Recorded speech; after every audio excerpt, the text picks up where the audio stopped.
Next है जी हमारे पास topic 3.1.1 functional programming. The functional programming is the paradigm of software development which was and is followed by many, especially for small applications where the code is divided into functions based on functionality. कि एक function ने काम कैसे करना है उसके ऊपर पूरा का पूरा जो है ना वो क्या होता है, कोड मुनस्सर कार होता है. The developer in functional programming focus on what is to be achieved rather than how to address the problem. कि आप अचीव क्या कर रहे हैं इससे के बजाय कि किस तरीके से वो अचीवमेंट आपको मिल रही है. तो सिंपली हम कहेंगे कि जब हम फंक्शनल प्रोग्रामिंग इस्तेमाल करते हैं तो इसका मतलब होता है कि हम प्रोग्राम को फंक्शन के ज़रिए लिखते हैं जहाँ पर फंक्शन एक ख़ास काम अंजाम देता है और स्टेट डेटा की हालत को तब्दील नहीं करता बल्कि नया डेटा वापस करता है. The solution of problem in hand is divided into segments and each segment is typically addressed in functions. और सेगमेंट के थ्रू हम अपने प्रोग्राम को क्या करते हैं, कंट्रोल करते हैं और फिर वो फंक्शन बेस प्रोग्राम जो है वो क्या करता है, रिटर्न करता है वैल्यूज़ को. फंक्शन प्रोग्रामिंग की आम खसूसियात क्या हैं जी कि वो फंक्शंस जो प्योर फंक्शंस, वो फंक्शंस जो एक ही इनपुट पर हमेशा एक ही आउटपुट देते हैं उन्हें हम कहते हैं कि ये क्या है जी, प्योर फंक्शंस हैं.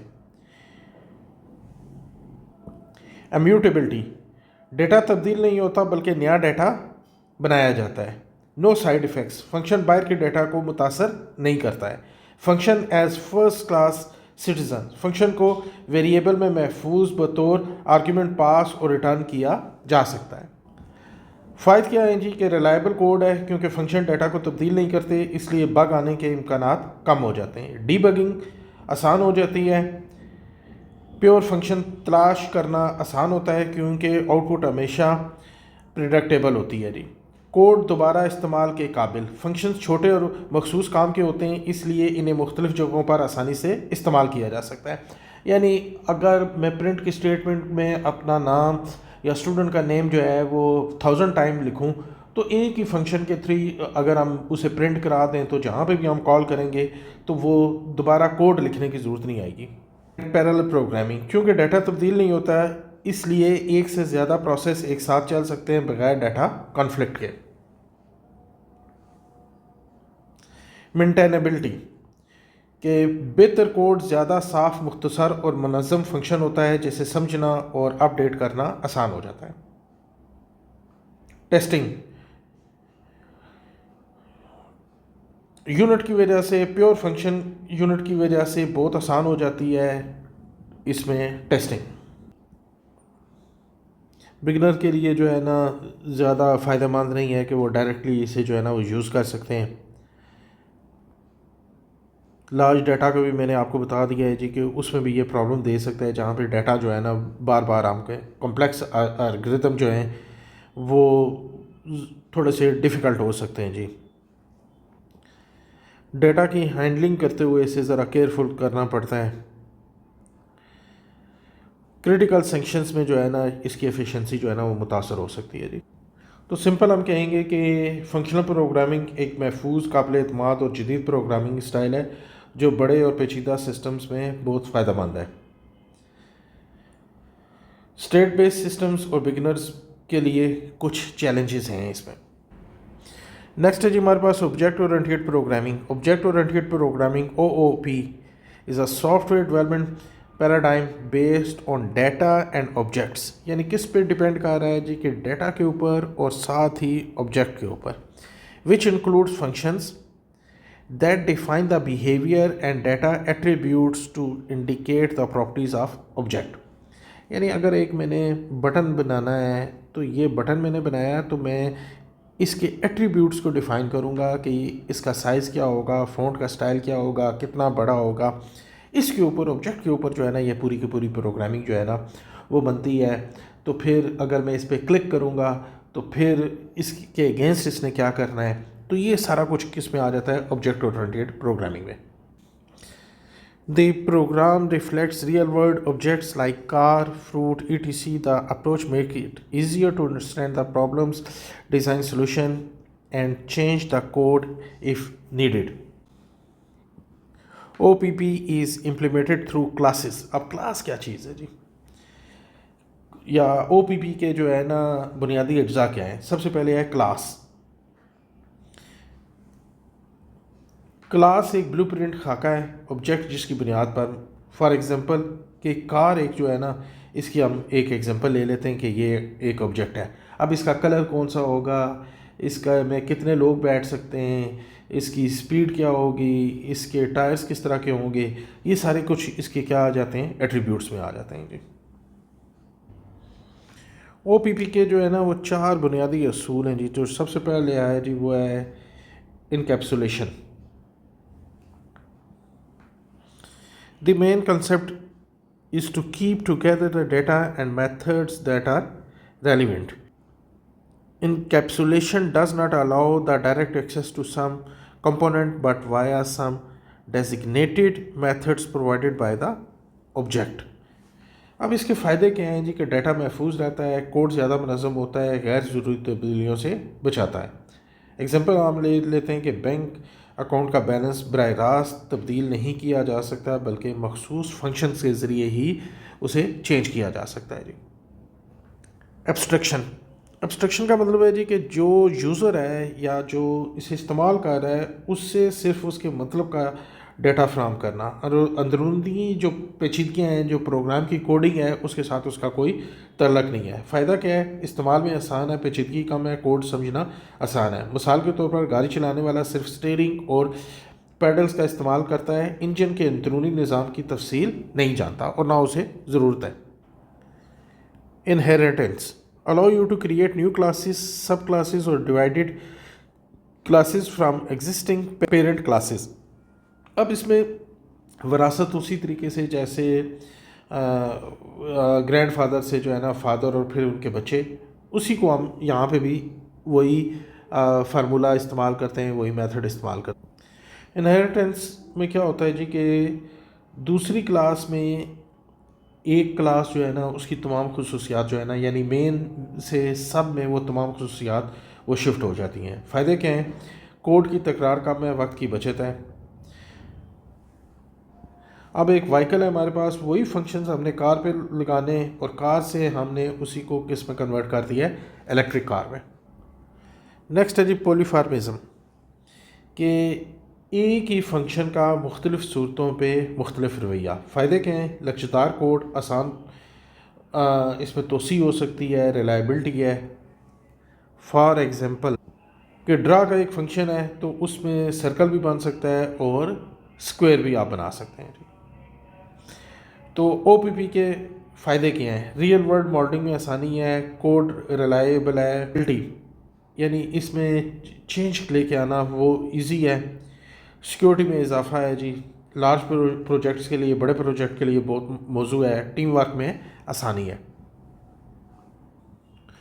नुकसानात क्या हैं जी कि बिगनर्स के लिए मुश्किल है, मेमोरी का ज़्यादा इस्तेमाल है, स्मॉल प्रोग्रामिंग में पेचीदगी है, परफॉर्मेंस में बाज़ औक़ात जो है ना थोड़ी सी इसमें ज़रा कमी रह जाती है और डिज़ाइनिंग पे ज़्यादा वक्त लगता है जी।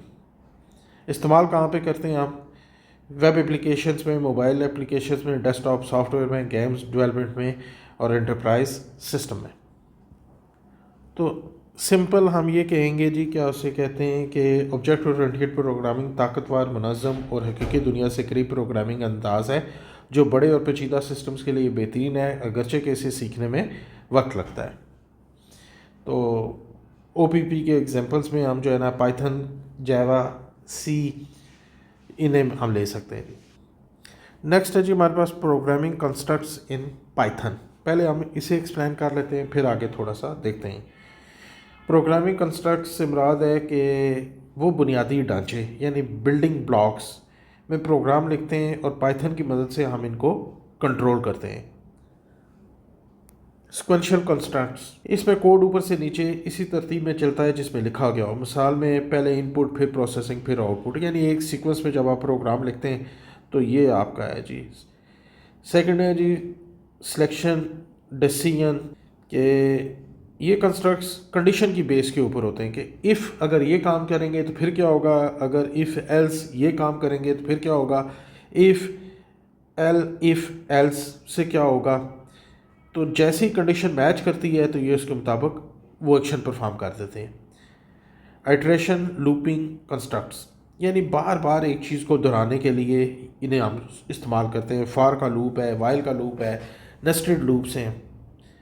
कंट्रोल ट्रांसफ़र स्टेटमेंट्स, यानी एक जगह से दूसरी जगह पे प्रोग्राम के लूप को भाव को शिफ्ट करना, इसमें ब्रेक कंटिन्यू पास ये हम आते हैं। फंक्शन कंस्ट्रक्ट्स, मखसूस काम करने के लिए फ़ंक्शन बनाए जाते हैं, जब वो काम परफॉर्म कर लेते हैं तो वो वापस मेन प्रोग्राम में आ जाते हैं जी। डेटा टाइप कंस्ट्रक्ट्स, डेटा को मुख्तलिफ इकसाम में मुनज़्ज़म किया जाता है। इसमें इंटीजर है, फ्लोट है, कम्प्लेक्स है और स्ट्रिंग है, बूल है, BWL। कलेक्शन डाटा टाइप्स में लिस्ट है, टपल है, सेट है। एक्सेप्शनल हैंडलिंग कंस्ट्रक्शंस, गलतियों को महफूज तरीके से हैंडल करने के लिए। स्टेटमेंट्स में ट्राई है, एक्सेप्ट है, एल्स है, फाइनली है। प्रोग्राम को क्रैश होने से ये बचाते हैं जी हमें। इनपुट आउटपुट कंस्ट्रक्ट्स, इनपुट है जी, आउटपुट में प्रिंट है, फाइल आउटपुट है। फाइल हैंडलिंग कंस्ट्रक्ट्स, कि फ़ाइल से डाटा पढ़ना लिखना, उसमें चेंज करना।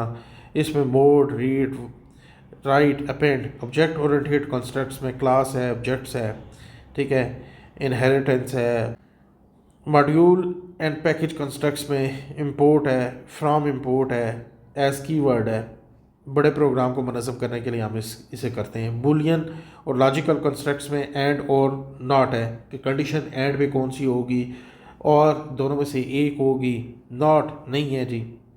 तो पाइथन के प्रोग्राम की रीढ़ की हड्डी जो है ना ये कंस्ट्रक्ट्स हैं, इनके बगैर ना सादा प्रोग्राम बन सकता है और ना ही पेचीदा systems.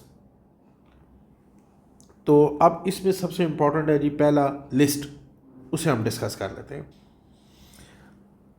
List is a basic data structure in Python that holds group of element in sequential manner. ये पाइथन में एक लिस्ट की जी एग्जांपल मैंने आपको। इसमें इंडेक्सिंग जो है ना वो बड़ी इंपॉर्टेंट है। इंडेक्सिंग ये 0 है, ये 1 है, ये 2 है। अब अगर मैं ये लिखता हूँ जी यहाँ पे student into 0,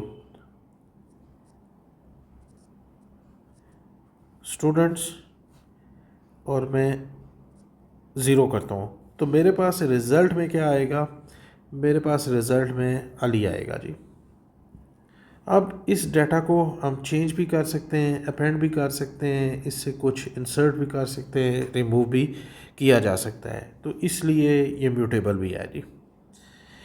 mutable data types, list में मुख्तलिफ़ किस्म का डाटा रखा जा सकता है, यानी स्ट्रिंग है, इंटीजर है, फ्लोट है, बूलियन है। तो उसमें मैं कहूँ अगर ऐसे लिख दूँ तो ये मैंने एक वेरिएबल के अंदर डिफरेंट डाटा टाइप्स को यूज़ किया है जी। अब इसमें लिस्ट में किसी आइटम को हमने शामिल करना है तो हम अपेंड का फंक्शन इसमें यूज़ कर सकते हैं, कि आखिर में लास्ट में कोई आइटम अगर हमने करना है तो हम यहाँ पे स्टूडेंट्स डॉट अपेंड, और इसके बाद जो है ना अगर ब्रैकेट्स में जो कुछ लिखेंगे वो एंड में अपेंड हो जाएगा। इंसर्ट अगर करना है अगर हमने, तो ये जैसे हमने ये कहा है जी कि यहाँ पे इस प्रोग्राम में सेकंड में जाके क्या कर दें, 90 कर दें, तो ये 0 1 और ये जो है ना ये 2 आता है। तो ये देखें कि जब इसकी आउटपुट आएगी हमारे पास, तो इंसर्ट होने के बाद वो ये 0 था, ये 1 था, तो ये 2 आ गया है, तो ये 90 यहाँ पे इंसर्ट हो गया जी।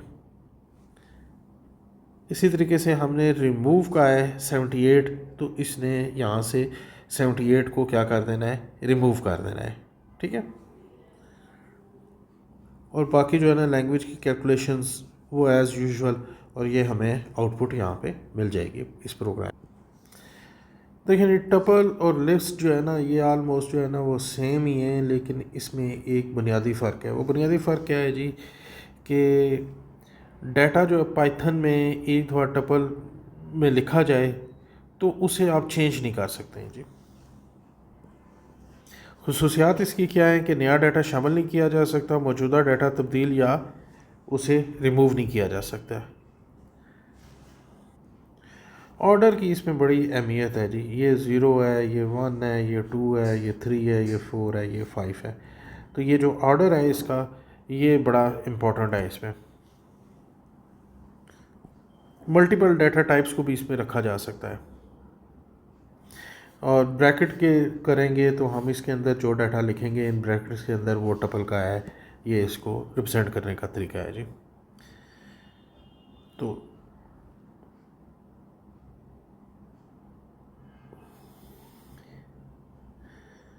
आइटम को एक्सेस करने का तरीका वो हम यहाँ पे देख लेते हैं, और लूप के ज़रिए भी इसे यूज़ किया जा सकता है। अब देखिए, tuple are used when set of values must remain in order and unchanging throughout the program. यानी प्रोग्राम के अंदर अगर वैल्यूज़ को आपने चेंज नहीं करना है या उनका ऑर्डर आपने चेंज नहीं करना है तो हम क्या यूज़ करते हैं, टपल को यूज़ करते हैं। जैसे नंबर ऑफ़ डेज़ हैं जी, डेज़ नेम है Monday Tuesday Wednesday, months name है। तो ये तमाम चीज़ें हम क्या करते हैं जी, टपल के लिए टपल में यूज़ करते हैं जी इन्हें, जहाँ पे ऑर्डर नहीं चेंज करना होता है। तो अब प्रोग्राम के देख लेते हैं कि पाइथन में प्रोग्राम ग्रेड का इसका टपल का हम कैसे बना रहे हैं जी। तो ये एक टपल हमने बनाया है जी कि grade is equal to 85 92 78 92 85 95। Print grade करेंगे तो ये वैल्यूज़ हमें जो है ना वो प्रिंट करके दे देगा। तो एज़ इट इज़ उसने ये वैल्यूज़ प्रिंट कर दी। अब इंडेक्सिंग मैंने पहले आपको बताया कि ये 0 है, ये 1 है, ये 2 है, ये 3 है, ये 4 है और ये 5 है। अब अगर फर्स्ट इंडेक्सिंग करेंगे हम तो हमारे पास पहली वैल्यू 85 है, ये 85 को इसने डिस्प्ले कर दिया। थर्ड वैल्यू करेंगे तो ये हमारे पास 0 1 2 थर्ड वैल्यू हमारे पास ये आ रही है, इसने 78 को प्रिंट कर दिया।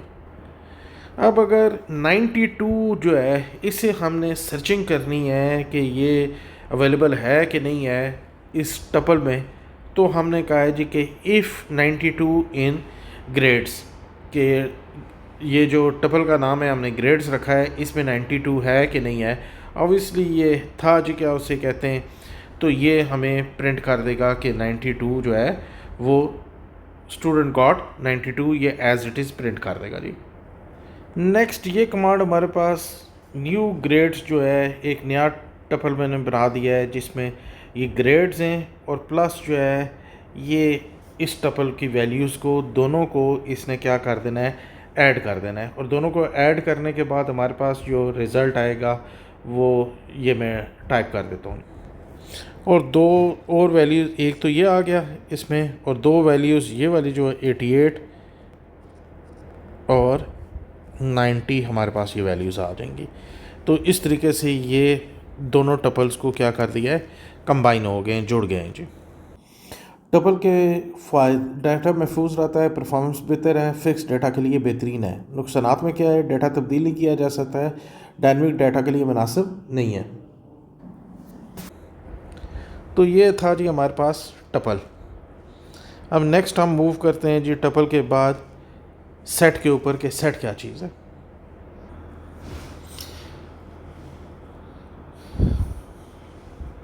पाइथन में सेट मुनफरिद एक यूनिक आंसर है, डुप्लीकेट अनासर को ख़ुद ब खुद ख़त्म कर देता है, गैर तरतीबी अनऑर्डर्ड होता है। बनाने का तरीका क्या है जी कि करली ब्रैकेट्स हम यूज़ करते हैं और हम लिखेंगे, ये मैंने नम के थ्रू एक सेट को डिफ़ाइन कर दिया। फंक्शन के ज़रिए भी कर सकते हैं इसे, ये फंक्शन के थ्रू हमने जी इसे डिफ़ाइन कर दिया सेट को। ये खाली सेट बनाने के लिए सेट जो है ना, ये डुप्लीकेट वैल्यूज़ को जो है वो एक्सेप्ट नहीं करता है जी। कैसे कि यहाँ पे मैंने एक और 4 का वो कर दिया है। अब इसकी आउटपुट में जो है ये 1 2 3 आएगा, 1 2 3 4 आएगा।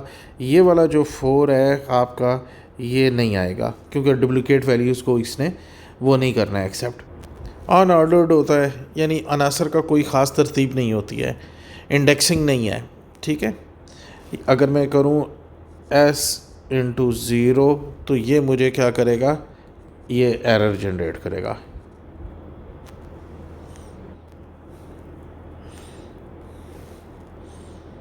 अगर मैं करूँ जी कि s इज़ इक्वल टू 1 2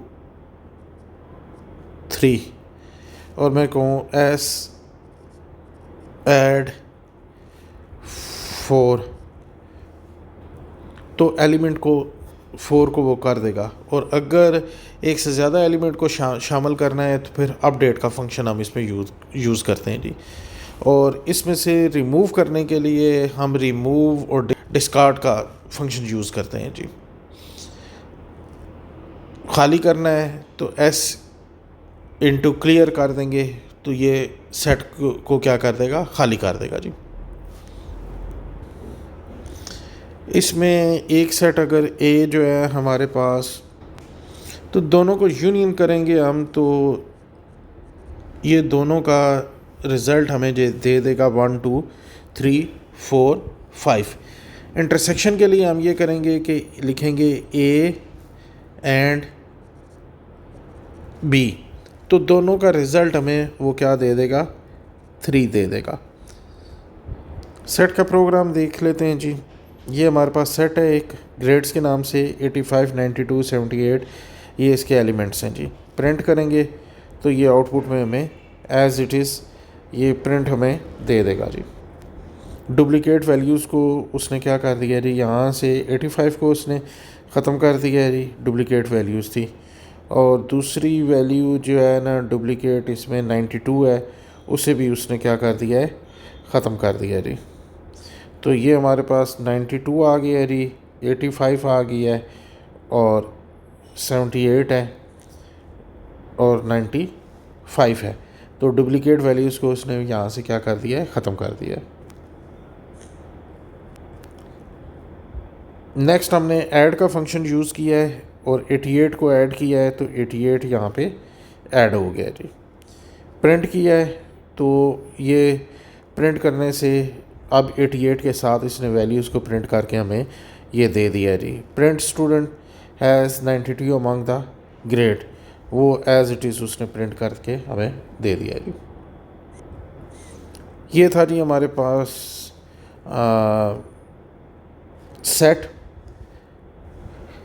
इसके साथ साथ ये टॉपिक हमारा सेट वाला जो है जी, ये टॉपिक भी कंप्लीट हो गया जी। हमारे पास dictionary is a essential data structure in Python that is used to store and arrange data in an organized way using key value pairs such that each key represents a distinct value.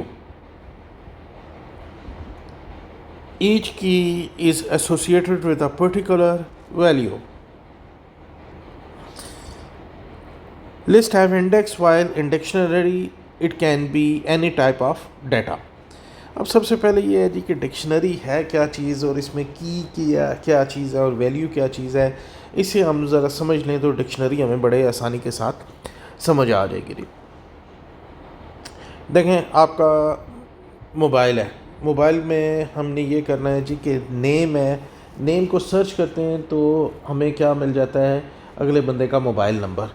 तो ये name जो है जी, क्या उसे कहते हैं, जो हमने लिखा है जी, क्या उसे कहते हैं, बंदे का नाम वगैरह लिखा है, ये अब हमारे पास क्या है जी, की है।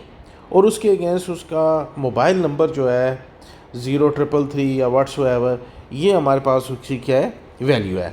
सिमिलरली आप ये देखें कि स्कूल में, कॉलेज में बेशुमार स्टूडेंट होते हैं, तो कभी हमें उनके जो है ना नेम की ज़रूरत पड़ती है कि फ़ी किसने जमा कराई है कि नहीं कराई है, कभी हम उन्हें मार्क्स दे रहे होते हैं, कभी जो है ना उनकी ग्रेडिंग कर रहे होते हैं, कभी पास फेल कर रहे होते हैं, कभी लाइब्रेरी में बुक्स उन्होंने बच्चों ने इशू करवाई होती हैं, कभी किसी ने स्पोर्ट्स में वो जाना होता है।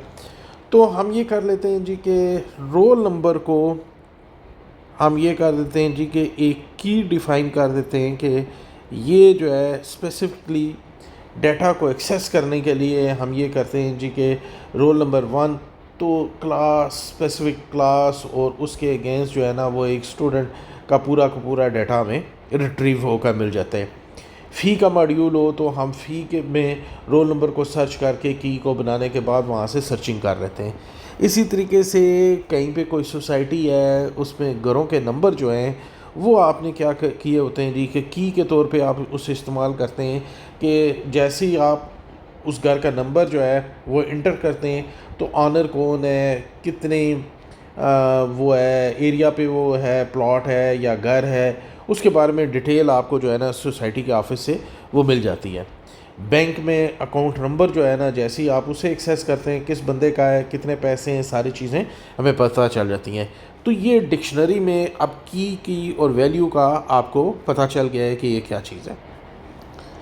तो डिक्शनरी पाइथन का एक नहायत आम डेटा स्ट्रक्चर प्रोग्रामिंग कंस्ट्रक्ट है जो डाटा को की उसकी और वैल्यू की शक्ल में महफूज करता है। ये बिल्कुल हकीकी जैसे हमारे पास डिक्शनरी, जिसे उर्दू में हम लुगनत कहते हैं, की तरह होता है, जहाँ पे एक लफ्ज़ की के साथ और उसके अगेंस्ट उसकी वैल्यू होती है। मैंने बड़ी डिटेल के साथ आपको एक्सप्लेन कर दिया है की और वैल्यू, मोबाइल डाटा के साथ, स्टूडेंट्स के नेम्स के साथ, सोसाइटी में जो है ना ये प्लॉट और घरों की जो अलॉटमेंट है उसके हवाले से, बैंक की जो है ना उसमें बता दिया है जी क्या उसे कहते हैं अकाउंट नंबर और उसके अगेंस्ट कितने पैसे हैं, क्या अमाउंट है, ट्रांजैक्शंस हैं, ये सारा कुछ वैल्यूज़ निकल आ सकती हैं। अब डिक्शनरी की बुनियादी खुसूसियात क्या हैं कि की और वैल्यू जोड़े में होता है, यानी ये एक पेयर बनता है। जब भी की होगी उसके अगेंस्ट कोई ना कोई वैल्यू होगी। की यूनिक होती है, यानी यूनिक का मतलब ये होता है कि ये एक ही होगी पूरे के पूरे उसमें डेटाबेस में, इसकी वैल्यू दोहराई जा सकती हैं। डिक्शनरी म्यूटेबल होती है, यानी बदली जा सकती है, और इसे हम करली ब्रैकेट्स के साथ जो है ऐसे हम उसे क्या करते हैं, यूज़ करते हैं जी। अब हम देखते हैं जी कि डिक्शनरी बनाने का तरीक़ाकार क्या है जी। तो ये हमने ये किया है जी कि स्टूडेंट ग्रेड, इसमें नेम की उसकी वैल्यू, की वैल्यू, की वैल्यू, ठीक है। इस तरीके से हमने क्या किया है जी, क्या उसे कहते हैं कि एक डिक्शनरी को क्या कर लिया है, क्रिएट कर लिया है। अब इसमें आमिर, बिलाल, दिलावर की है और ये इनकी क्या है जी, वैल्यूज़ हैं। अब अगर हम ये आउटपुट हासिल करने के लिए ये स्टेटमेंट लिखेंगे तो इसके अगेंस्ट, आमिर के अगेंस्ट आउटपुट में हमें क्या मिल जाएगा, 90। यहीं पे अगर आमिर के नंबर हमने चेंज करने हैं तो इसके आगे स्पेस कम है इसलिए नीचे लिख रहा हूँ, इक्वल टू लिख के हम ये कर सकते हैं जी कि यहाँ पे आमिर के ग्रेड 92 जो है ना वो चेंज कर सकते हैं जी। और अगर ये प्रिंट की जगह मैं यहाँ पे डेल लिख दूँ और बाकी कोड सेम रहे तो ये आमिर की वैल्यू क्या हो जाएगी, डिक्शनरी से डिलीट हो जाएगी। इस स्टेटमेंट से क्या होगा जी कि तमाम जो कीज़ हैं आमिर, बिलाल, दिलावर, वो जो है ना इस प्रोग्राम में वो शो कर देगा हमें। और अगर डॉट आइटम्स कर दें तो ये दोनों वैल्यू, उसकी भी और उसकी वैल्यू भी बताएगा हमें।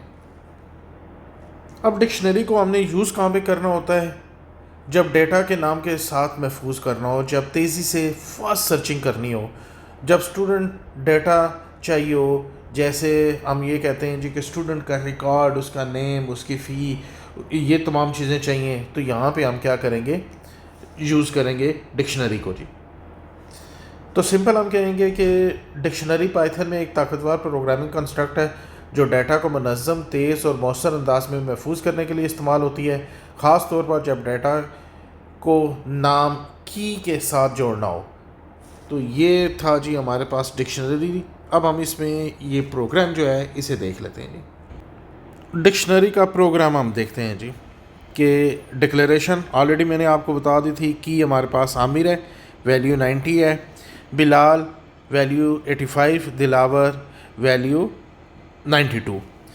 अब हमने लूप में जो है ना वो चलाया है जी आइटम से मैंने आपको बताया था कि दोनों वैल्यूज़ को, वैल्यू को भी और की को भी उसने क्या करना है, सर्च करना है। तो प्रिंटिंग में वो क्या करेगा, प्रिंटिंग में वो यहाँ पे इन तीनों की आउटपुट हमें दे देगा कि आमिर, बिलाल, दिलावर, ये की और इसकी वैल्यूज़ दे देगा 90, 85 और 92।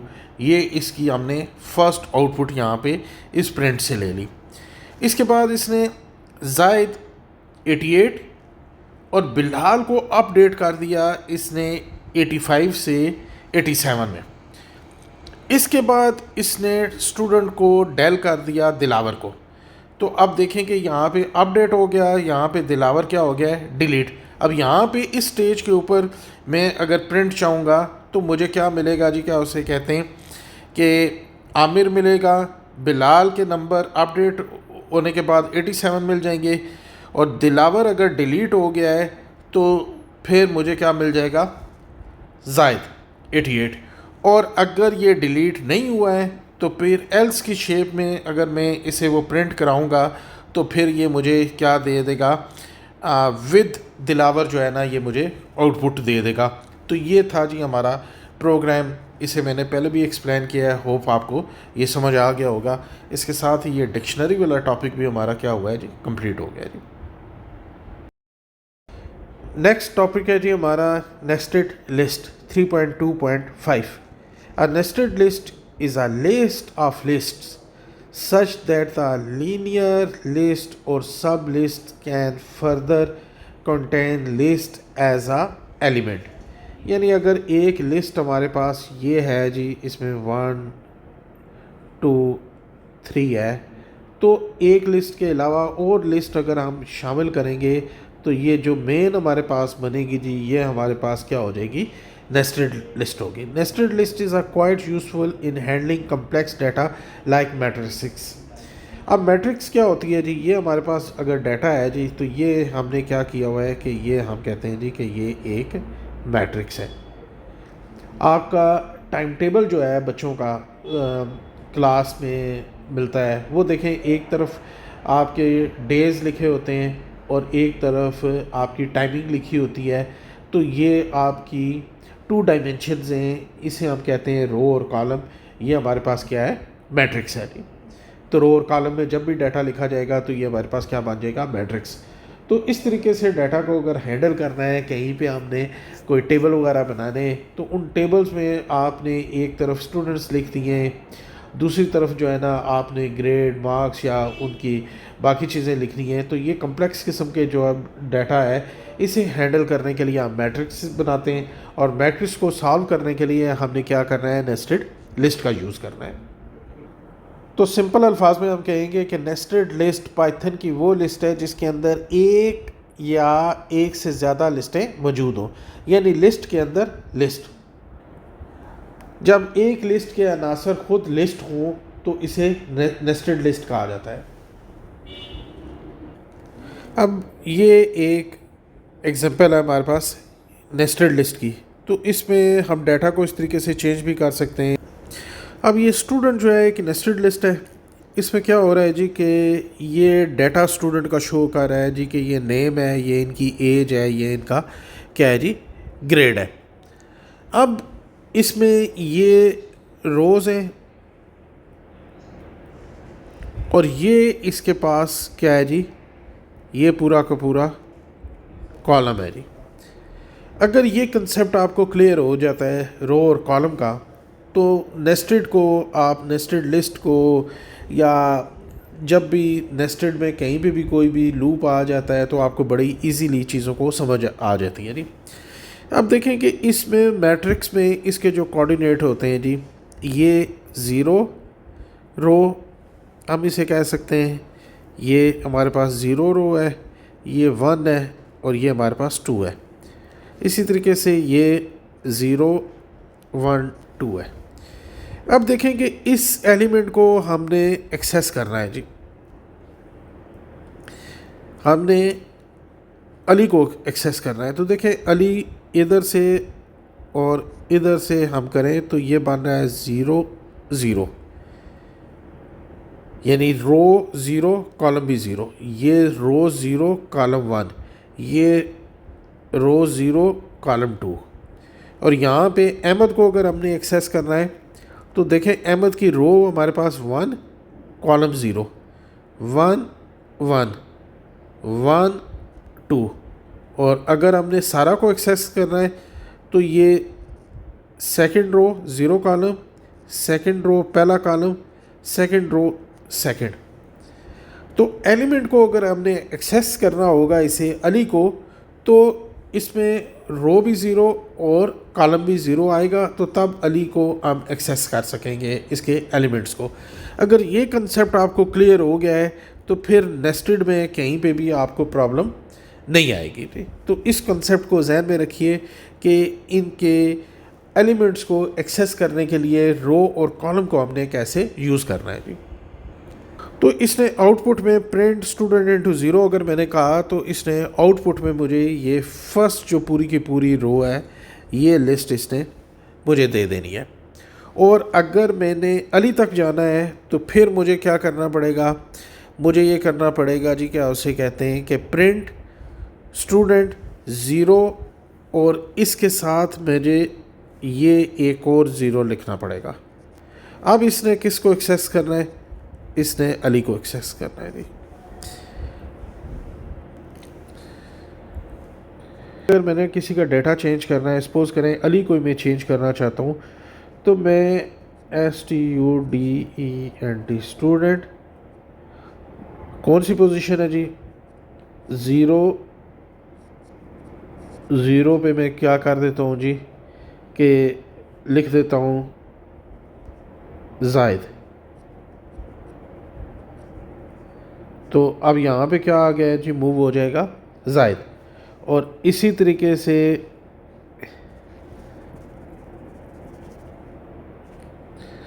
अब ये स्टेटमेंट स्टूडेंट 1 इंटू 1 21, इससे क्या होगा कि ये अहमद की जो एज है ये 21 से क्या हो जाएगी, या 21 से यहाँ पे हम कर देते हैं 29, ये लिख देते हैं।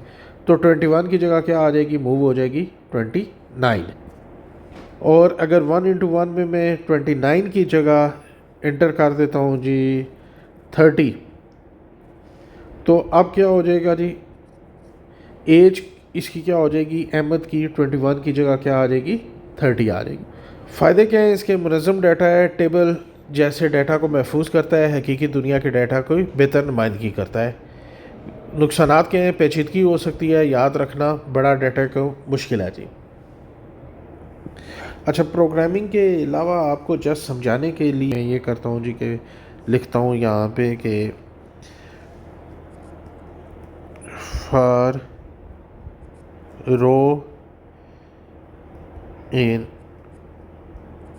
स्टूडेंट। तो पहली दफ़ा ये जब लूप चलेगा तो क्या होगा जी, आर की वैल्यू रो की वैल्यू 0 है जी, ये हमारे पास रो है, ठीक है। और यहाँ पे मैंने लिखा जी for C column in student. तो मैं कहता हूँ प्रिंट कराता हूँ या एक्सेस करता हूँ किसको, आर में भी 0 है और सी में भी 0 है, तो ये वैल्यू बन गई है 0 0। तो 0 0 कहाँ पे आ जाएगा, देखें यहाँ पे नेक्स्ट टाइम लूप चलेगा तो आर में अब इसने अपनी वैल्यू 3 दफ़ा इसको जितनी इसकी लेंथ है इसके मुताबिक इसने कंप्लीट करना है। तो ये इस लूप को कंप्लीट करने के लिए ये 0 1 फिर 0 और 2, तो ये पूरा के पूरी रो प्रिंट हो गई है। इसके बाद बैकस्लैश n हम लगा लेते हैं या नेक्स्ट लाइन के लिए लिखते हैं, तो ये लूप कंप्लीट होने के बाद ऊपर दोबारा जाएगा, ठीक है, क्योंकि ये नेस्टेड लूप लगा हुआ है। तो यहाँ पे 0 था क्योंकि अभी कंप्लीट नहीं हुआ है, इसकी वैल्यू 0 के बजाय 1 आ जाएगी। तो जब 1 आएगी तो ये वाली पूरी रो आपकी प्रिंट हो जाएगी, 1 0 1 1 और 1 2, तो ये सेकंड रो यहाँ पे आ जाएगी। और फिर ये होगा जी, क्या उसे कहते हैं कि ये ऊपर दोबारा चला जाएगा और थर्ड में ये आर की वैल्यू क्या हो जाएगी 2। जब 2 0 सारा को प्रिंट कर देगा, 2 1 19 को प्रिंट कर देगा और 2 2 ये किस को प्रिंट कर देगा, ये ग्रेड को प्रिंट कर देगा। तो ये नेस्टेड लूप में फार के अंदर जो लूप है, फार आई इज इक्वल टू या रो इज इक्वल टू 1 to 2 और फार जे इज इक्वल टू 1 to 2। तो अब ये वाला लूप जब यहाँ पे इसकी वैल्यू जो है 1 है, तो इसने नेक्स्ट लूप में आना है। नेक्स्ट लूप में आने की जे की वैल्यू भी ले लेगा। आई की वैल्यू अगर 1 है, जे की वैल्यू भी 1 है, तो 1 वाली वैल्यू जो होगी पहली वैल्यू, उसे उसने वो करना है। तो क्योंकि हम लूप हमेशा 0 से स्टार्ट करते हैं, तो ये मैट्रिक्स में तो 0 की वैल्यू ये वाली होती है जी।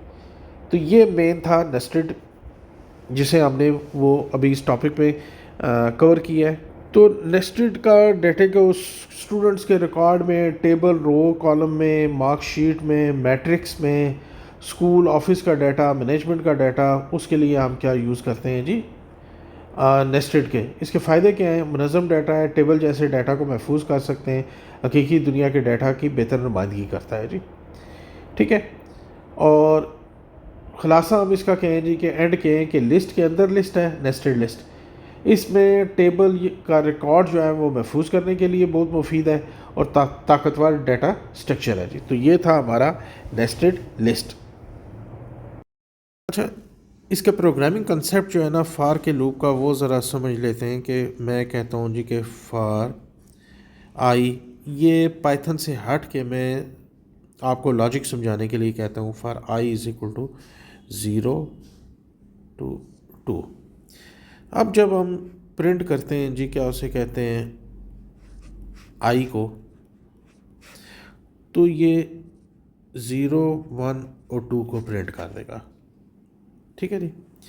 अब मैं ये करता हूँ जी कि फॉर आई इनिशियलाइज हमने 0 से किया है और 2। ठीक है जी। और इसी में मैं लिखता हूँ जी फॉर जे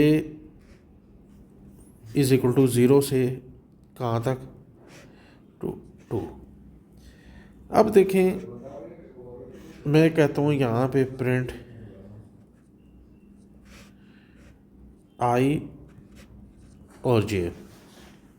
ये सिर्फ लूप को एक्सप्लेन करने के लिए, नेस्टेड लूप को एक्सप्लेन कर रहा हूँ आपको पाइथन से हट के जी। अब देखें, जब फर्स्ट टाइम ये लूप चलेगा तो आई में जो वैल्यू है वो है हमारे पास 0। तो 0 होने के बाद ये लूप, क्योंकि इसने आगे इस कंडीशन को एग्जीक्यूट करना है, तो ये यहाँ पे आ जाएगा, जे में भी 0 मूव कर देगा। जब जे में 0 मूव करेगा तो यहाँ पे प्रिंटिंग में ये 0 और 0 प्रिंट कर देता है। यानी जो मैट्रिक्स है हमारे पास वो है जी 1 1 1 2 2 2 3 3 3। ये मैट्रिक्स है हमारे पास। अब इसमें 0 0 0 पे कौन सी वैल्यू पड़ी हुई है, 1 1 1। तो इसने बेसिकली 1 1 1 को जो है ना वो क्या कर देना है, प्रिंट आउट कर देना है। अब आई में वैल्यू जो है ना ये 0 है और ये इनर लूप जे वाला जो है ये एक स्टेप और जाएगा। तो 0 के बाद ये अगले पे मूव हो जाएगा, ये 1 पे।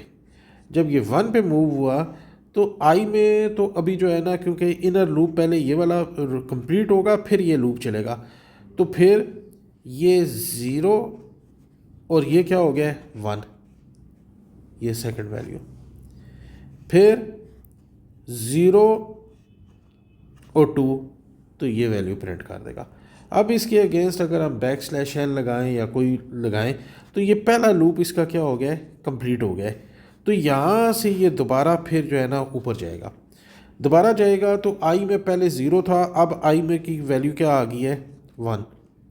जब आई की वैल्यू 1 आई है तो नीचे आया है, तो जे की वैल्यू क्या है जी, हमारे पास 0 है। तो 1 और 0 हमारे पास ये वाली वैल्यू आ गई है, ये 2 प्रिंट कर देगा। फिर एक और इंक्रीमेंट करेगा इसमें, तो अगली वैल्यू जो है ना वो 2 करेगा, फिर 2 कर देगा ये वाली वैल्यू। जब ये लूप फिर कंप्लीट हो जाएगा तो फिर ये करेगा जी कि दोबारा ऊपर जाएगा, दोबारा ऊपर जाने के बाद आई में 0, 1 और 2 मूव हो गया है, तो ये यहाँ पे आ जाएगा। जे की वैल्यू फिर 0, तो ये जब ये वाली वैल्यू हमारे पास 2 है और ये 1 है, तो ये वैल्यू हमारे पास ये आ जाएगी, तो ये 3। फिर अगली दफ़ा एक दफ़ा लूप चलेगा, ये सेकंड वैल्यू बन जाएगी हमारे पास 3,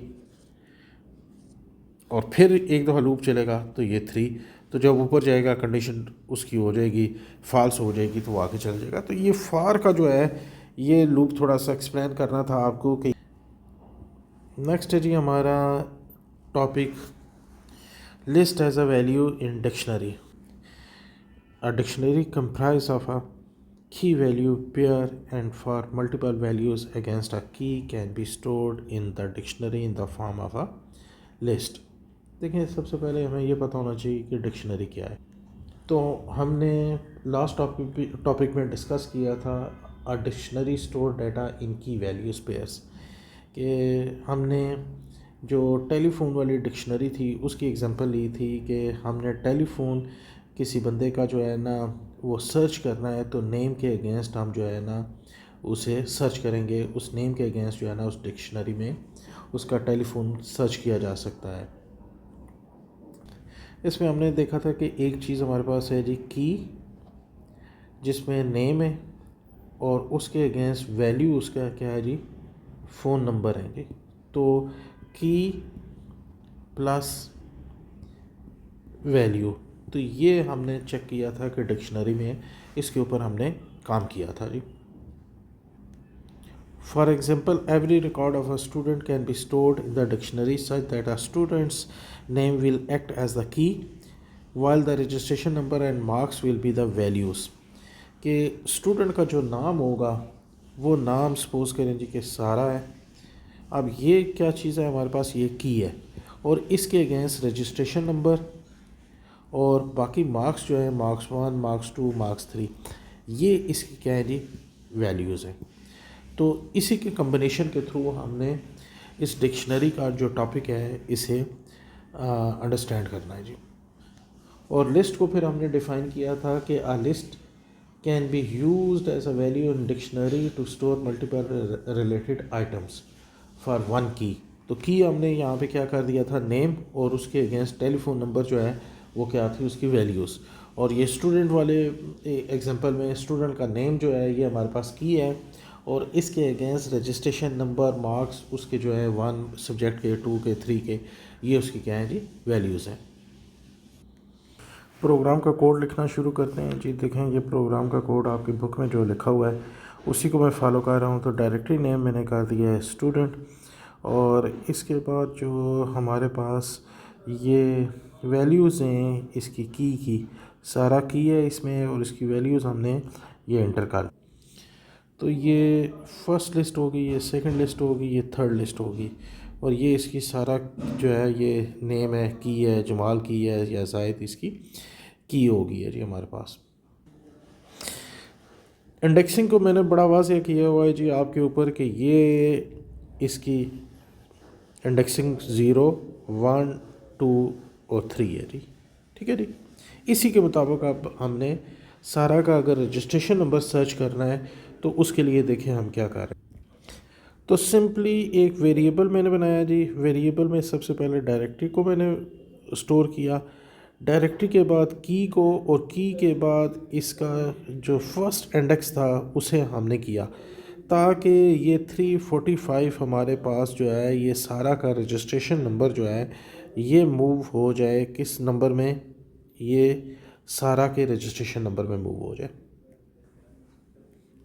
अब देखें नेक्स्ट लाइन पे हमने क्या कर दिया है, प्रिंट कराया तो ये देखें ये आउटपुट है। तो इसने आउटपुट में हमें सारा का जो रजिस्ट्रेशन नंबर है वो 345 वो प्रिंट आउट करके दे दिया है जी। तो प्रिंट का ऑलरेडी आपको पता ही है जी कि प्रिंट डबल कोटेशन के अंदर जो चीज़ लिखते हैं आप वो एज इट इज़ लिखी जाती है, और फिर जो ये वेरिएबल नेम हमने लिखा है ये इसके अंदर जो वैल्यू स्टोर हुई होगी वो आएगी। वो वैल्यू कहाँ से हमें मिली थी, इस डिक्शनरी से। की और की का जो पहला इंडेक्स नंबर था वो 345 था, तो आउटपुट हमारे पास 345 आ गई है जी। यहाँ पे अगर मैं सारा का नंबर जो है ना रजिस्ट्रेशन नंबर 345 को चेंज करना चाहता हूँ तो नेक्स्ट लाइन के ऊपर भी आप कर सकते हैं या अच्छा इस स्टेटमेंट से क्या होगा हमारे पास ये होगा जी कि सारा का जो रजिस्ट्रेशन नंबर है वो 345 से 365 हो जाएगा, चेंज हो जाएगा। ठीक है, अब जब भी मैं इसे प्रिंट कराऊंगा तो ये नंबर चेंज हो सकता है। इसी तरीके से अगर मैंने जमाल का चेंज करना है तो जमाल यहाँ पे लिखने के बाद इंडेक्सिंग में मैं इसे जो है ना वो इसका नंबर दूंगा, जो भी इसका स्पेसिफिक नंबर बनेगा इंडेक्सिंग का। पिछले लेक्चर में मैंने बड़ी डिटेल के साथ इंडेक्सिंग आपको समझा दी है कि ये 0 1 2 3 है और ये ज़ीरो के बाद यहाँ पे भी ये क्या आ रहा है जी, ये 0 1 2 है। तो ये वाला नंबर अगर आपने एक्सेस करना है तो ये 75 करना है तो ये 1 1 होगा जी। ठीक है, तो ये इंडेक्सिंग को मैंने बड़ी डिटेल के साथ आपको समझाया है जी। नेक्स्ट लाइन में हमने ये किया है जी कि जमाल के जो मार्क्स हैं, ठीक है, वो जमाल और इंडेक्सिंग हमने फिर क्या किया, ये ज़ीरो थी और ये हमारी 1 है, तो ये 75 वाली जो है वो हमने उसके नंबर जो है ना वो जमाल मार्क्स में वो किए हैं जी। और प्रिंट एज़ इट इज़, और यहाँ से जमाल मार्क्स, यहाँ से जमाल के मार्क्स उठाने के बाद ये 75 को वो क्या कर देगा, आउटपुट हमें दे देगा जी। नेक्स्ट हमने एक नई अज़रा के नाम से जो है ना एक स्टूडेंट की जो एक लिस्ट है वो हमने इस डायरेक्टरी में इंटर की है। एज़ इट इज़ वही फॉर्मेट सेम हमने, और उसी पैटर्न के मुताबिक बैकस्लैशन नई लाइन के ऊपर चला गया है जी। और फिर इसके बाद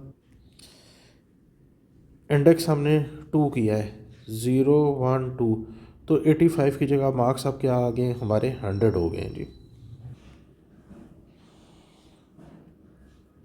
if student name in the students, अगर स्टूडेंट का जो नेम है ये वेरिएबल लाइक आ रहा है इस डायरेक्टरी में तो वो क्या करना है, उसने न्यू मार्क्स को अपडेट कर देना है। एल्स उसने क्या देना है कि स्टूडेंट्स नॉट फाउंड, और फिर उसने फार का एक लूप लगाना है जिसमें नेम और details in the students items. Item में मैंने बताया था कि पूरी की पूरी लिस्ट आपकी जो है ना उसने प्रिंट कर देनी है एज इट इज़, तो उसने ये पूरा का पूरा आउटपुट हमें दे देनी है। तो ये था जी हमारा प्रोग्राम जो आपकी बुक में था जी।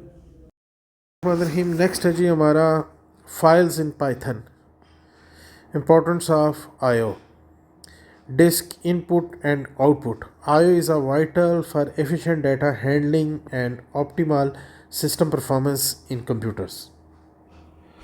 सबसे पहले हमें पता होना चाहिए जी कि फ़ाइल क्या है। तो फाइल हम ये कहेंगे कि कलेक्शन ऑफ रिकॉर्ड है। फ़ाइल एक ऐसी जगह होती है जहाँ डाटा मुस्तकिल परमानेंट तौर पे महफूज किया जाता है, यानी प्रोग्राम बंद होने के बाद भी डाटा महफूज रहता है। इसकी एग्जांपल ऐसे ले लें कि अगर एक प्रोग्राम मैंने ओपन किया हुआ है, पाइथन में प्रोग्राम बनाया है और उसमें मैंने स्टूडेंट्स के मार्क्स एंटर किए हैं, तो जैसे ही प्रोग्राम रन होगा रैम में ये प्रोग्राम रहेगा, नेक्स्ट डे आता हूँ तो मैं ये देखना चाहता हूँ कि वो स्टूडेंट्स के जो नेम मैंने एंटर किए थे वो कहाँ पे फाइल वो सेव है।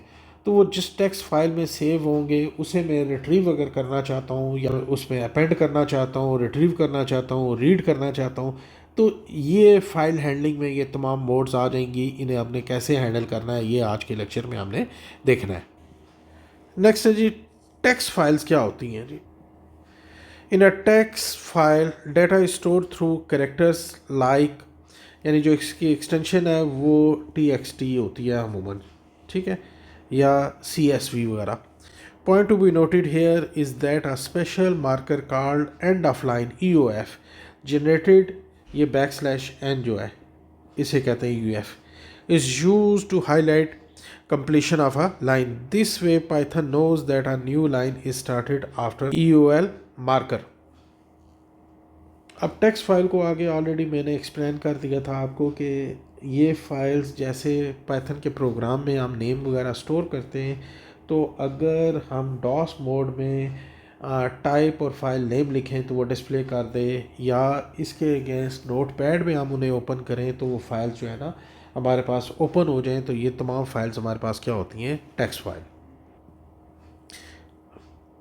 Binary files, in binary file data is stored in the combination of 0 and 1, यानी 0 और 1 में bitwise. Binary files are not meant for humans, यानी ये इंसानों के लिए नहीं बनी है, but for other programs to read information, कि दूसरे प्रोग्राम इससे इंफॉर्मेशन जो है ना वो गेट करते हैं. Images having extensions like JPG, PNG, BMP and executables files .exe are the example of binary files. यानी बाइनरी फाइल को इंसान जो है ना उसका प्रिंट आउट लेके रीड नहीं कर सकता, क्योंकि वो कम्बिनेशन कौन सा है, 0 और 1 का है. लेकिन वो क्या है, एग्जीक्यूटेबल्स फाइल्स होती हैं, इमेजेस फाइल होती हैं और बाकी भी फाइल होती हैं जो कि बाइनरी हैं, जिनमें डाटा 0 और 1 के फॉर्मेट में स्टोर होता है, ताकि जो इंटरप्रेटर है वो इस काबिल बना देता है इसे कि मशीन इसे अंडरस्टैंड कर ले. ये मशीन रीडेबल होती हैं जी. In Python, data stored in programs is brought into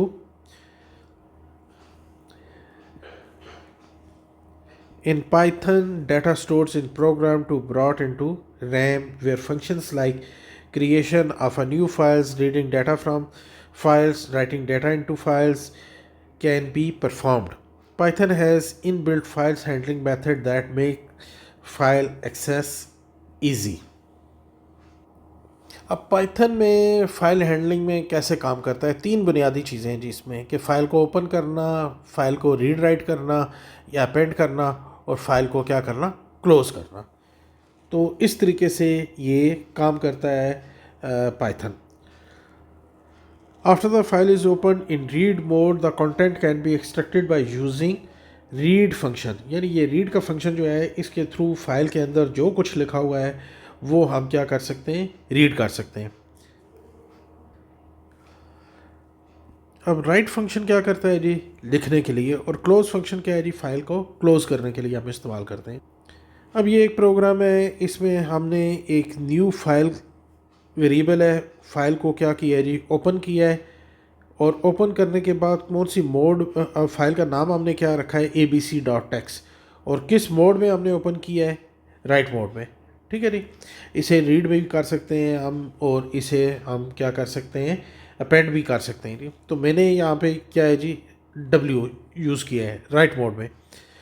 तो हमने कहा है जी कि न्यू फाइल में क्या करे, राइट करे. क्या राइट करेगा, the quick brown fox jumps over lazy dog.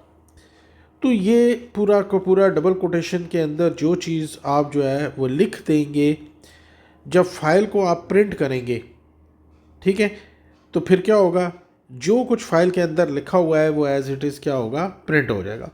अब आगे हमने लिखा है जी कि प्रिंट में file created and return to successfully, ये एज इट इज़ लिखा आ गया जी यहाँ पे. अब मैंने ये देखना है कि ये वाली फ़ाइल जो है, ये तो मैंने ऑलरेडी आपको बताया है कि अगर हमारे पास ऑपरेटिंग सिस्टम डॉस है तो ABC डॉस टेक्स्ट को मैं लिखूँगा टाइप सी प्रॉम्प्ट के ऊपर, और abc.txt. और अगर नोट पैड है तो सी ड्राइव में जाके इसे मैं एक्सेस करके नोट पैड से इसे डिस्प्ले कराऊंगा, तो ये लिखा आ जाएगा, the quick brown fox jumps over the lazy dog. तो ये इस तरीके से हम फाइल में कुछ क्या कर सकते हैं, राइट कर सकते हैं जी. अच्छा, प्रोग्राम में एक चीज़ जो सबसे इम्पोर्टेंट है वो ये है जी कि for every file that is opened, it need to be explicitly closed before the program terminates, and that is generally the last line of the program. अगर जैसे मैंने फ़ाइल को क्लोज़ करना जो है ना, मैंने बिल्कुल लास्ट में जाके उसे क्लोज़ किया है. अगर आप भूल जाते हैं फ़ाइल को क्लोज़ करना, या अल्टरनेटिवली वे क्या है जी आपके पास फ़ाइल को क्रिएट करने का, तो हम उसे यूज़ कर सकते हैं विद को.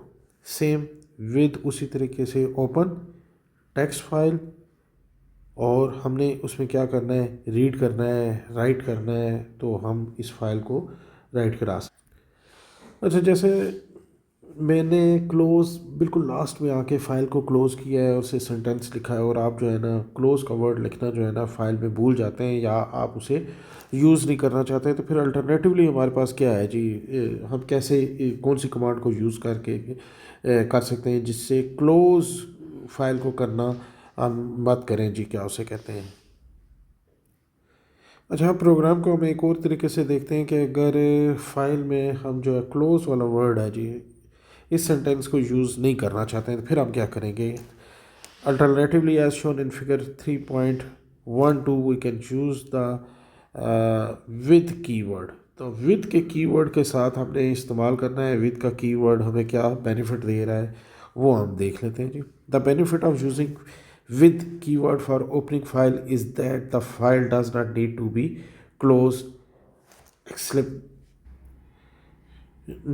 closed explicitly as writing the same text in the figure 3.11 but without calling close। यानी close को आपने फिर क्या किया है, यूज़ नहीं किया है। at the end of the sentence with ensure that the file is properly closed when executed the output of the same file is shown in the figure। अब वो देखें जी कि इस प्रोग्राम को हम डिस्कस कर लेते हैं कि विद को हमने यूज़ किया है, ठीक है।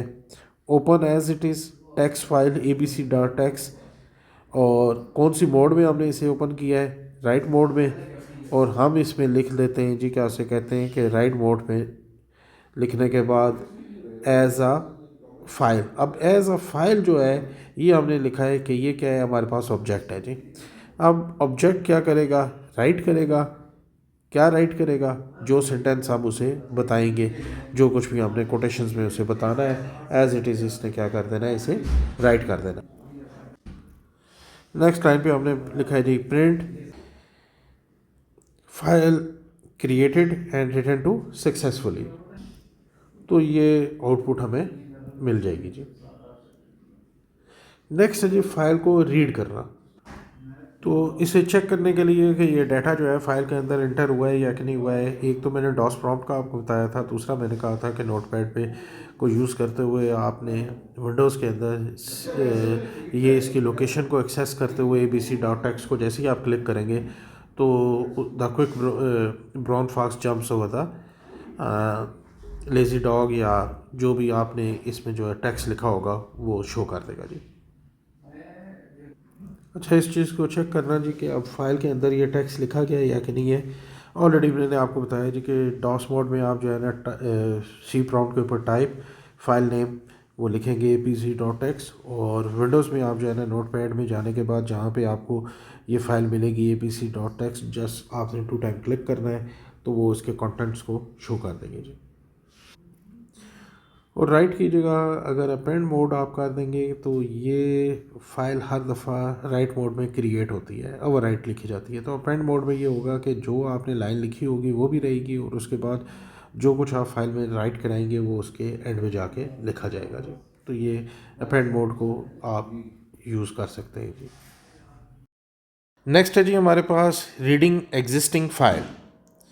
Next, let's read the content of existing file like the file abc.txt that we just created and saved. The file abc.txt is open in read mode in the first line of figure 3.13। तो ये थी जी हमारी first line. अब हमने next जो line देखनी है, with open abc की टेक्स्ट फाइल को ओपन करो, किस मोड में, रीड मोड में एज अ फाइल ऑब्जेक्ट के तौर पे इसने हमने लिख दिया है यहाँ पे फाइल को, इसके फाइल को हमने वो किया है जी। तो नेक्स्ट उसने कहा है जी कि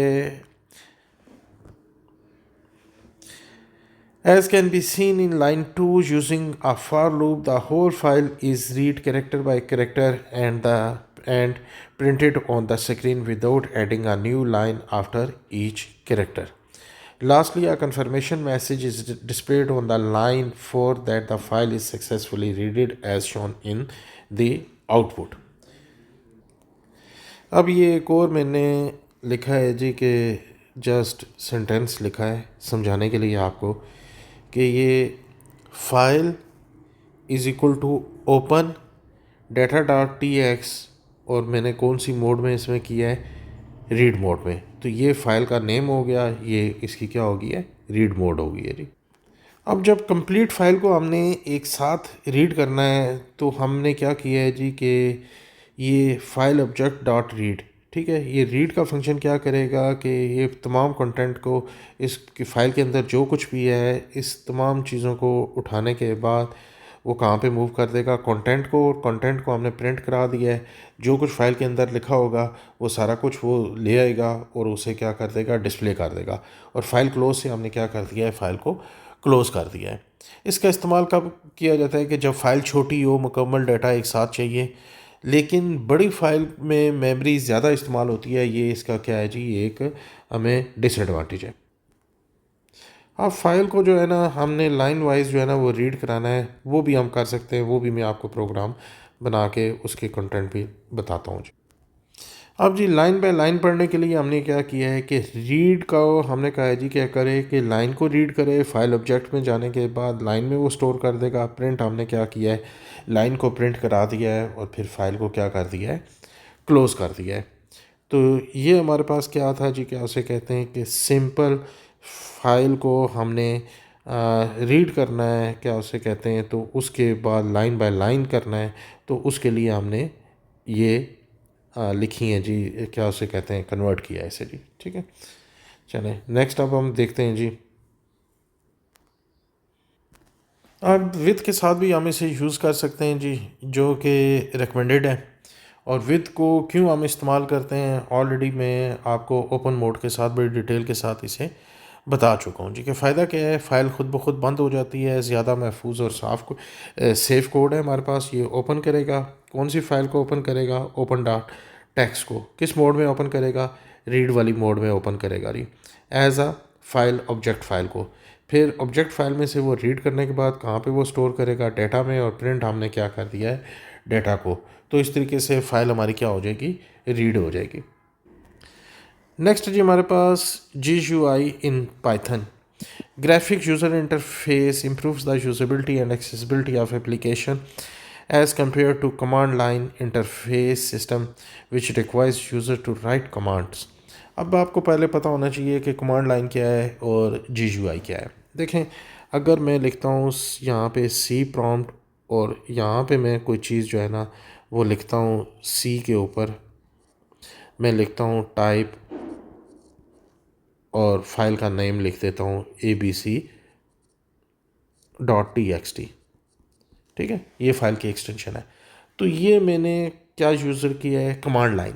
यूनिक्स में बाकी जो है ना लिनक्स में कमांड लाइन इंटरप्रेटर यूज़ हो रहा है, लेकिन विंडोज़ में हम जो है ना कमांड लाइन इंटरप्रेटर को नहीं इस्तेमाल करते हैं, शेल के थ्रू हम इसे यूज़ करते हैं।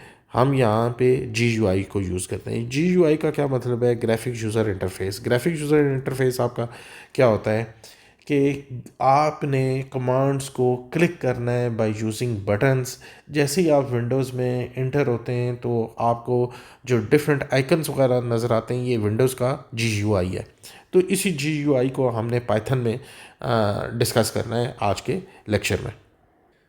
GUI ग्राफिक यूज़र इंटरफेस यानी ऐसा इंटरफेस जिसमें यूज़र बटन पर क्लिक करे, बॉक्स में टेक्स्ट लिखे, मेन्यू इस्तेमाल करे, मिसाल के तौर पर calculator, login form, desktop software.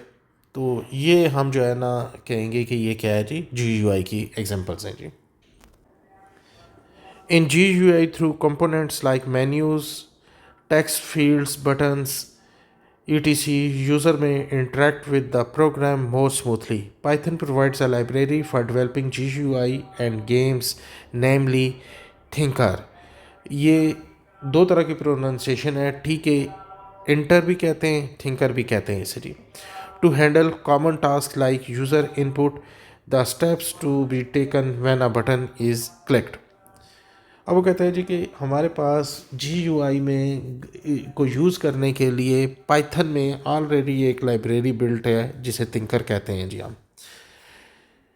Thinker is built in Python library use to create GUI। कि जब भी हमने GUI का काम करना है, यही बटन्स वगैरह का या ग्राफिक्स का, तो उसके लिए हम क्या करेंगे, इस लाइब्रेरी का यूज़ करेंगे।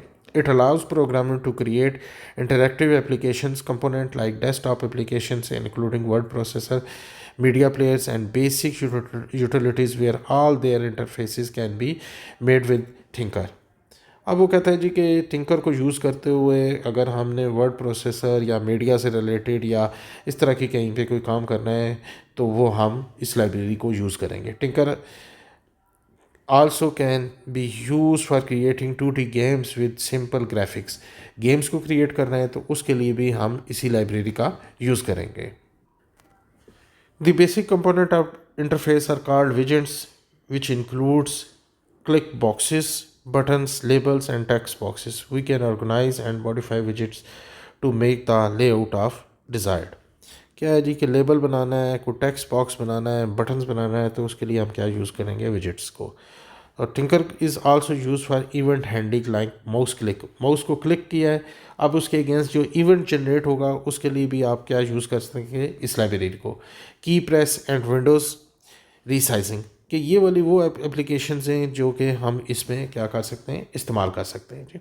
अब जी सिंपल हमने ये एक प्रोग्राम बनाना है, ये आउटपुट है उसकी कि जिसमें एक नंबर है दूसरा नंबर है, इन्हें ऐड करना है तो हमें वो सम बता देगा और अगर हम क्लियर करेंगे तो ये नंबर दोनों क्लियर हो जाएंगे. तो ये GUI के थ्रू है तो इसलिए हमने इसे लाइब्रेरी के थ्रू टिंकर को यूज़ करना है. तो प्रोग्राम हम बनाते हैं और इसे देखते हैं कि हम इसे कैसे इस्तेमाल कर सकते हैं जी. हमने ये प्रोग्राम बनाना है तो इस प्रोग्राम बनाने के लिए हमने जो स्टेप करने हैं वो हम देख लेते हैं कि हमने कौन, क्योंकि हमने इसमें ग्राफिक को इन्वॉल्व किया हुआ है तो हमने सबसे पहले करना होगा कि इंपोर्ट करना होगा टीके इंटर को या लाइब्रेरी से जो है ना टीके इंटर को हमने इंपोर्ट करना होगा जी. क्यों करना होगा, क्योंकि ये मेन विंडो जो बनी हुई है, ये वाली विंडो जो है ना, हमने ये वाली विंडो मेन बनानी है और ये टीके इंटर के थ्रू ही हम इसे इंपोर्ट कर सकते हैं जी. और सेकंड काम क्या होगा हमारा, हमने ये करना होगा कि ऐड का फंक्शन बनाना होगा कि जो दो वैल्यूज़ को क्या करेगा, ऐड करेगा जी, एडिशन के लिए जी. जब इनमें वैल्यूज़ ऐड हो जाएंगी तो ये तो परमानेंट डिस्प्ले हो जाएगा. तो इन वैल्यूज़ को हमने क्या करना होगा, क्लियर करना होगा. क्लियर किस लिए करना होगा, ताकि यहाँ पे नई वैल्यूज़ को हम इनपुट ले सकें. अब प्रोग्राम के फ़्लो में अगर बात करें तो फिर इसके बाद हमने दो फील्ड बनाने होंगे टेक्स्ट बॉक्सेस के, जिनके थ्रू हमने क्या लेना है जी, के इनपुट लेने हैं जी. ठीक है, फील्ड के बॉक्सेस हमने ये वाले जो है ना, ये दो बनाने होंगे जी.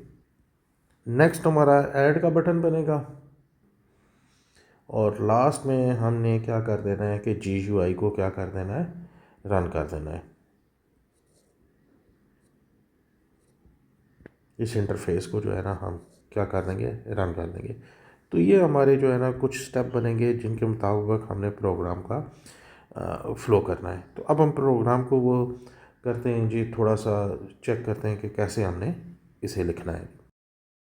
प्रोग्राम जो लिखना हम स्टार्ट करते हैं कि first of all import the tinker library in Python code and create the new main application window. पहले तो हम ये पाइथन की लाइब्रेरी को इंपोर्ट करते हैं. तो ये हमने कहा जी इंपोर्ट टी के इंटर, ताकि ये लाइब्रेरी हमने इंपोर्ट कर लिया ऐसा टी के ऑब्जेक्ट के तौर पे इसे क्या कर लिया, हमने इंपोर्ट कर लिया. पहला स्टेप हमारा हो गया. अब हमने सेकंड स्टेप जो करना है वो ये है जी कि मेन विंडो जो है वो हमने क्रिएट करनी है, which hold all the component and is created by using T के इंटर डॉट की के. तो इसके लिए जो कमांड है वो मैं लिखने लगा हूँ जी. ये देखें जी कि ये वाली जो मेन विंडो है जिसके ऊपर ये बटन हमारे बनेंगे जी, ये फर्स्ट नंबर सेकंड नंबर और उसका ऐड वगैरह करेंगे. तो ये वाली जो मेन विंडो बनाने के लिए हमने एक वेरिएबल ले लिया है रूट, और टी के का जो ऑब्जेक्ट था लाइब्रेरी का, इसे हमने कॉल किया है और ये फंक्शन जो है टी के, इसे हमने यूज़ किया है जो कि क्या बना देगा, विंडो बना देगा. अब नेक्स्ट ये है जी कि अगर इस विंडो को जो हमने ये बनाई है विंडो, इसको कोई टाइटल नेम कोई देना चाहे तो हम एक कमांड लिख लेते हैं कि इसका टाइटल क्या हो। तो मैंने लिखा जी root dot title. Root dot title से क्या होगा कि इस विंडो का जो रूट है, क्योंकि वो ऑब्जेक्ट हमने रूट बनाया हुआ था, उसका टाइटल क्या हो, कैलकुलेटर। यहाँ पे ऐड बटन, आप सम ऑफ टू नंबर्स या जो अगर टाइटल में कुछ भी विंडो का देना चाहें तो वो आप दे सकते हैं। नेक्स्ट हमने ये करना है जी कि we will define a function to add numbers on screen. तो ये हमने डेफ ऑलरेडी हमने मस्ट है यूज़ करना है जब भी हमने कोई फंक्शन कॉल करना है या बनाना है। ऐड नंबर से हमने क्या बना दिया है, फंक्शन बना दिया है जी। अभी इस ट्राई को हमने डिस्कस करते हैं। अब हमने एक जैसी बात है कि ये अब हमारे पास स्क्रीन में दो नंबर्स हमने लेने कि जिन नंबर्स में हम वैल्यूज़ को गेट कर सकें, ले सकें। तो पहला वेरिएबल हमने ले लिया है n1। इसमें वैल्यू स्टोर होगी, कहाँ से स्टोर होगी, गेट के फंक्शन से। गेट का फंक्शन क्या करता है कि जब स्क्रीन के ऊपर आके रुकेगा, यहाँ पे आपका विंडो के अंदर ये जो बॉक्स आपका बना होगा, इसमें जो वैल्यू है लेवल की, इस लेवल से वैल्यू इसने लेनी है। इस लेवल का नाम हमने क्या कर दिया है, एंट्री वन कर दिया है। इसकी टाइप हमने क्या डिक्लेयर कर दिया है, फ्लोट। ये इंटीजर भी कर सकते थे। यहाँ से गेट फंक्शन के थ्रू इस लेबल नेम में और ये वेरिएबल नम वन में वैल्यू जो है वो स्टोर हो जाएगी। क्योंकि हमने दो नंबर्स को ऐड करना था, तो इस लेबल का नेम जो है ना, एक का नम वन हमने रख दिया है, दूसरे का नम टू कर दिया है।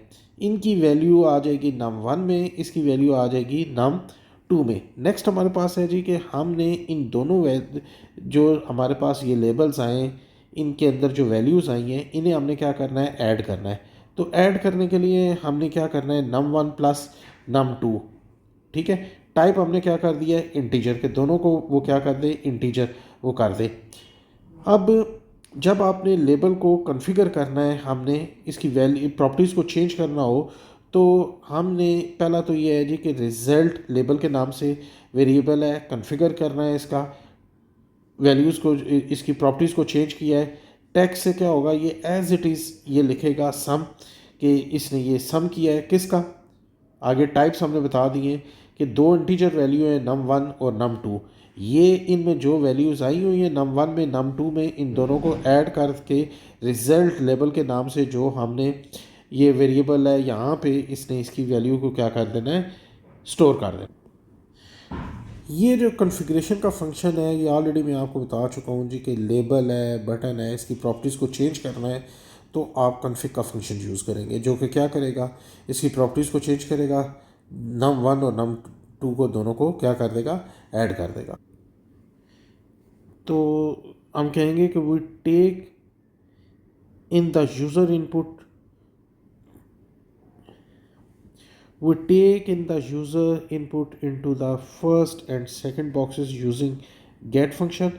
कि get function के थ्रू हमने क्या किया है, नंबर लिए हैं। Next we add the numbers and update the result label to display the sum. If the user type something that's not a number like letter etc an error message will be display. तो अब हमने ये वाला जो काम है अपना ये कंप्लीट कर लिया है, यहाँ तक हमें समझ आ गई है। तो नेक्स्ट हम मूव करते हैं जी कि हम एक फंक्शन डिफ़ाइन करेंगे जो कि क्लियर का फंक्शन होगा, कि जो कि इनकी वैल्यूज़ को क्लियर करेगा।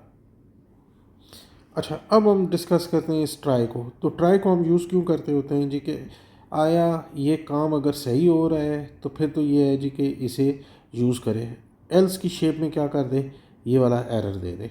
तो इस एरर में भी आपको पता ये है कि वो लेबल हमने वो कर दिया है, कॉन्फ़िगर कर दिया है, एरर मैसेज डिस्प्ले करा दिया है। इसमें कोई हमने कोई वो नहीं की है, टेक्निकल कोई नई चीज़ को यूज़ नहीं किया है जी।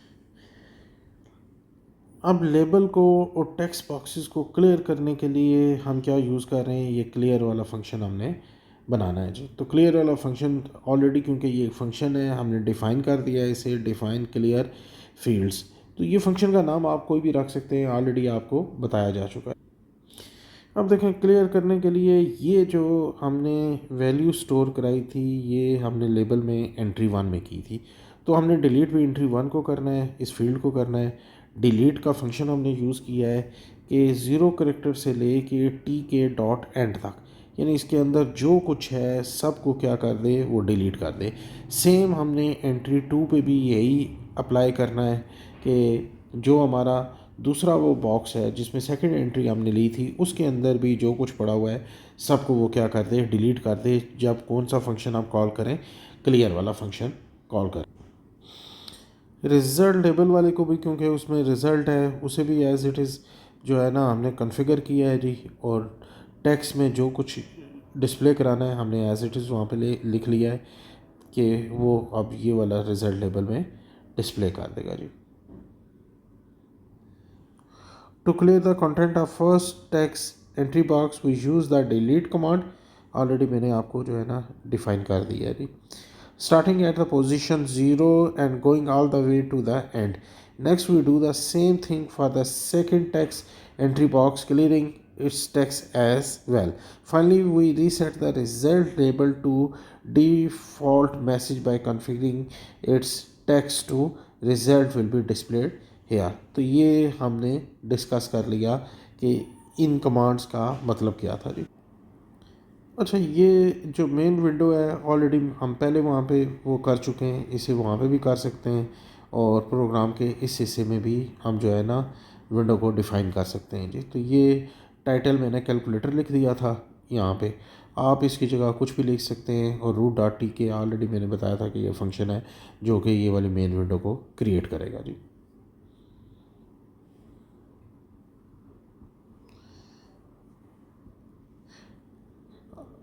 अच्छा, रूट के थ्रू जो है ना ये मेन विंडो जो क्रिएट करना है, ये मैं ऑलरेडी पहले आपको बता चुका हूँ। ये यहाँ पे हमने डायरेक्ट ही शुरू में ही कर ली थी, आप यहाँ पे भी कर सकते हैं और प्रोग्राम के इस हिस्से में भी कर सकते हैं। रूट का टाइटल को भी हमने यूज़ कर लिया था। आप भी रूट का टाइटल सिंपल एडर है, ये मैंने यहाँ पे कैलकुलेटर दे दिया था। आप अपनी मर्ज़ी से जो भी टाइटल देना चाहें वो यहाँ पे दे सकते हैं जी।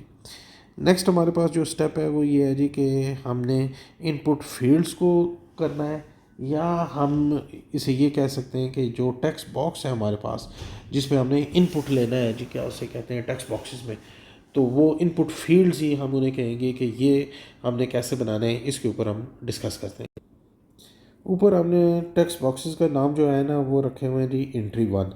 तो ये टी के हमारा जो है ना वो ऑलरेडी लाइब्रेरी से टी के इंटर लाइब्रेरी को इंपोर्ट किया हुआ है, इसलिए इसे टी को यूज़ किया है। एंट्री हमारी किसके ऊपर है जी, के रूट के ऊपर। और साथ ही हमने इसकी विड्थ डिफ़ाइन कर दी है 10। ये विड्थ आप कम या ज़्यादा करके चेंज करके आपको पता चल जाएगा कि जो बॉक्स हम बना रहे हैं उसकी कितनी विड्थ है। इसे इजीली आप एडजस्ट कर सकते हैं अपने इंटरफेस। तो एंट्री के फंक्शन ने क्या किया है, बेसिकली टी के ने एंट्री का फंक्शन कॉल किया और एंट्री के फंक्शन ने रूट के ऊपर जाके इसकी विड्थ के मुताबिक जाके हमें टेक्स्ट बॉक्सेस क्रिएट करके बता दिए जी। अब ग्रिड का फंक्शन यहाँ भी यूज़ हो रहा है। ग्रिड का फंक्शन आपको पता है जी कि ये हमने ग्रिड्स में करने के लिए, तो एंट्री 1 में ग्रिड का फंक्शन इस्तेमाल किया। रो से कॉलम, कौन सी रो से कौन से कॉलम तक, और स्पेसेस हमने उसमें दे दिए हैं 5, और 5 कम या ज़्यादा भी कर सकते हैं। और सेम हमने एंट्री 2 के लिए भी यही जो प्रोसेस है इसी को हमने क्या कर दिया है, रिपीट कर दिया है। We create a title box for the user to type in, कि टाइप करने के लिए इसमें हमने क्या है, एक बॉक्स या फील्ड या जो भी आप कहें जी वो किया है। T K dot entry create the box itself and we have set it to be 10 character width. उसकी विड्थ जो है ना वो 10 कैरेक्टर्स की हमने दे दी है। ऑलरेडी मैंने आपको बताया कि इसे आप विड्थ को 15 भी कर सकते हैं, 20 भी कर सकते हैं, जितनी आप करना चाहें आप उसे अपने इंटरफेस के मुताबिक जो है ना वो कर लें, डिज़ाइन कर लें। Then using grid we put into the top left corner of the our window row 0 column 0 to be specific, कि उसे हमने क्या कर दिया है, रो 0 और 0 कॉलम भी 0 कर दिया हमने। We also added a title bit of space around it 5 pixel on all sides from patex and paddy. Similarly for the second text box next to the first one we use the same row but one column our 1, यानी same हमने यहाँ पे रो 0 column 0 किया था। ये रो पिछले concept में मैंने आपको बताया था कि ये वाला रो ज़ीरो कॉलम वो था जी, रो ज़ीरो कॉलम भी ज़ीरो था। ये फिर आगे जाने के लिए row zero column one, row zero column to, row zero column three, ताकि आगे जाने के लिए ये हमने प्रोसेस किया। नेक्स्ट हमने जी बटन वो ऐड करने हैं, तो ऐड बटन को सबसे पहले हमने वो क्या किया, टीके की इंपोर्ट किया जी। फिर बटन का फंक्शन किया, कहाँ पे, रूट जो मेन हमारी वो विंडो थी उसके ऑब्जेक्ट को हमने किया। टेक्स्ट में उसमें क्या लिखा है, ऐड, और हमने कहा जी कि एक कमांड एग्जीक्यूट हो, किसको, क्या करे वो, जो ऐड करे नंबर्स को। इस फंक्शन को अब हमने क्या करना है, कॉल करना है। तो ऐड नंबर वाला फंक्शन जो टॉप में हमने सबसे पहले जो है वो बनाया था, वो हमने इस कमांड के थ्रू कि ये जैसे ही क्लिक करे तो हम वो क्या कर दे, ये जाके इस फंक्शन को कॉल करेगा और ये फंक्शन क्या करेगा जी, दो नंबर्स को ऐड कर देगा। सिमिलरली ऐड बटन में हमने क्या किया है जी, ग्रिड किया है, वही सारा कुछ जो ऑपरेशन हमने ऊपर डिस्कस किया है उसे रिपीट किया है। ठीक है, क्लियर बटन से क्या हो जाएगा, ऐड बटन को ग्रिड के फंक्शन के थ्रू हमने सेम प्रोसेस रिपीट किया जो ऊपर हमने डिस्कस कर चुके हैं जी। तो एक हमारा ऐड बटन था, दूसरा बटन हमारा क्लियर बटन था। तो जो प्रोसेस हमने यहाँ पे किया है वही प्रोसेस हम क्लियर बटन के ऊपर भी अप्लाई कर देंगे। सिर्फ रो और कॉलम में हम इन चेंज करेंगे। रो आपको मैंने पहले बताई थी जी कि ये ज़ीरो रो है, ये फर्स्ट रो है, ये सेकंड रो है। तो अब अगर हमने रो में इंक्रीज़ करना है तो ऊपर से नीचे, और कॉलम में इंक्रीज़ करना है तो ये ज़ीरो वन, तो ये टू, तो फिर हम इस साइड पे कॉलम में जो है ना वो क्या कर देंगे, इंक्रीज़ कर देंगे। We create add button which add click will call add number function. ठीक है जी। The button is placed in the second row and the first column of our window with a little bit of space around it as in the last step. We also have a clear button that when clicked will call clear fields in function, कि सब कुछ उसे क्या कर देगा, clear कर देगा। अब हमने नेक्स्ट काम करना है जी कि रिजल्ट को हमने display, to display result a label need to be added, so a label is created to show the result. Initially it says result will be displayed here।